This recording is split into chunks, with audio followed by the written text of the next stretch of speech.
Hi, welcome to the Old Geezer's Diary on Sunday, the 18th of August 2019. It's Sunday afternoon, and we've just had a little outing to an event called Maritime Ipswich, which was centred around the dock at Ipswich, the wet dock. And it would have more accurately been called Food and Drink Ipswich, because although it was nautical themed and at the dock, there weren't any historic ships or barges or anything there. It was really quite an odd event from my point of view as a shippy kind of person.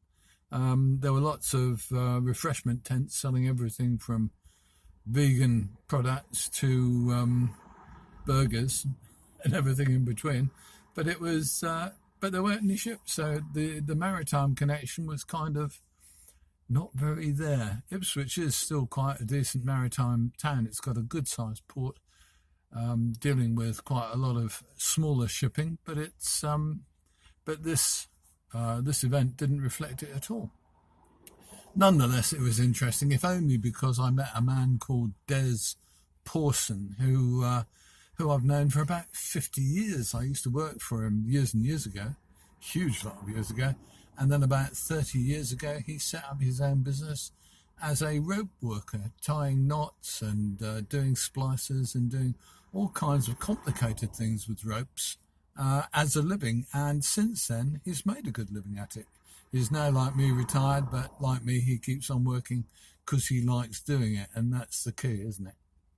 I also today was filming a ship, and I met someone called Mike Harvey Murray, and Mike is going to take part, I hope, in the Old Geezer's Diary live show, which is coming up later this week. I'm hoping to get Mike on the phone or maybe on camera. We'll see how it all goes, and we'll have a gossip with him on camera, so should be fun, because he's a very nice man, but he's lived for a long time in a wheelchair, and I'd like to ask him a bit about that, because when you've had a lot of experience, you must have some answers to some of the problems that occur in that kind of instance. And more of us, as we're getting older, do become, to a greater or lesser extent, disabled. So it might be handy to have some hints and tips as well. The other thing I'm going to be talking about, I think, during this coming week is pensions. I don't know whether you saw in the paper or on TV today, they were talking about pension age being put up to, are you ready, 75 by 2030, 2038, I think. They were talking about, or 2036 maybe, they were talking about that as being an option proposed by the Tories, which I should think is a really good way to lose an election, just as good as having Boris Johnson as your Prime Minister. There you have it. I'm Chris, this is Sunday, and this is the Old Geezer's Diary, and I will see you soon.